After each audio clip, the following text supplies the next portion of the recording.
What would a championship in the National Basketball Association mean to Phoenix and Arizona writ large, Kurt? What do you have for me on that front?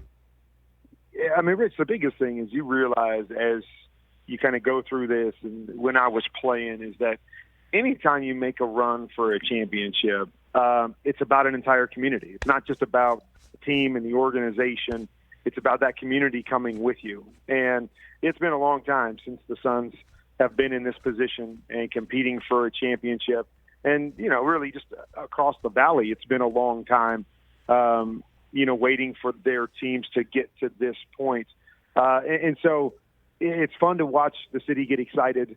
My son-in-law was raised here, and he's been, a diehard Suns fan for 30-plus years. And you're starting to see that excitement from all these people that have been Suns fans forever, and now sitting here at 2-0. And everybody's kind of feeling it a little bit. Obviously, there's a long way to go in the NBA Finals. You still got to win 4. Yes. But there is a lot of buzz and excitement in this community, and that's what it's all about, is bringing that whole entire community. And I saw it when I was playing, is an unbelievable community, the way they support their players and their teams. And so it would be awesome for the Suns to bring a championship back here. I actually texting with Larry Fitzgerald last night, who's, a minority owner with the team. And I told him, I said, the only problem I have is that I don't want your first ring to be from an NBA basketball court and not an NFL football field. And so that was my only regret about it. But, a big part of the team and a big part of,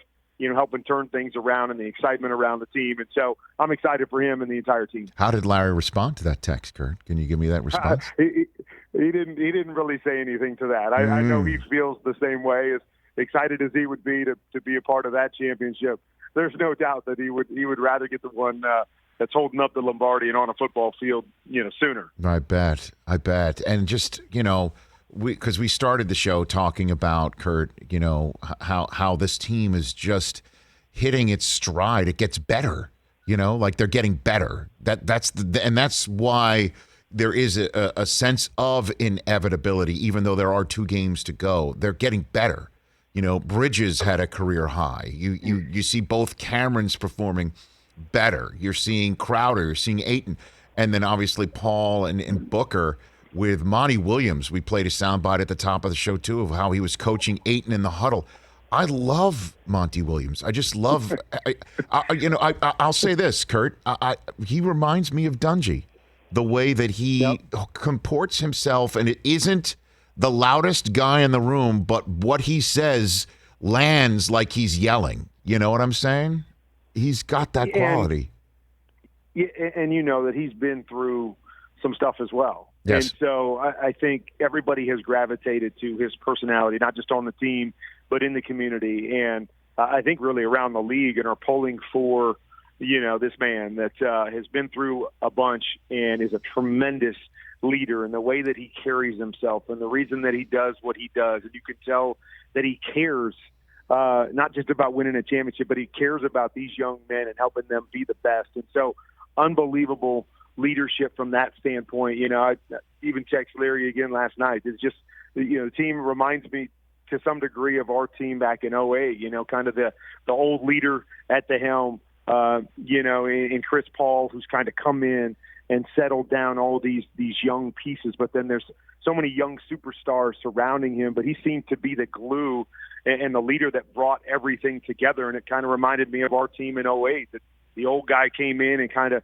leading and settling down the charge when we get to the playoffs. But it's that young talent that's really separating them. And, you're starting to find out about some of these guys that, to me weren't household names. Not that I'm a huge NBA fan, but, watching the finals, and as you said, Bridges and Ayton coming into his own, where I remember a couple years ago people going, oh, man, he's a bust. And why did they pick him where they did? And now he's settled in with that leadership of Chris Paul. So it's fun to see, and it's reminiscent a little bit of our run. And I think a lot of championship teams, you have those different pieces. And as you mentioned, this team has the pieces, a lot of great role players playing their part with a couple great leaders and great players spearheading this thing. And it's been fun to watch the way they carry themselves and the humility by which they play. And it's fun, and I really hope that they can finish this thing off. And it's an excellent analogy there, Kurt, where you were the older guy coming in Arizona and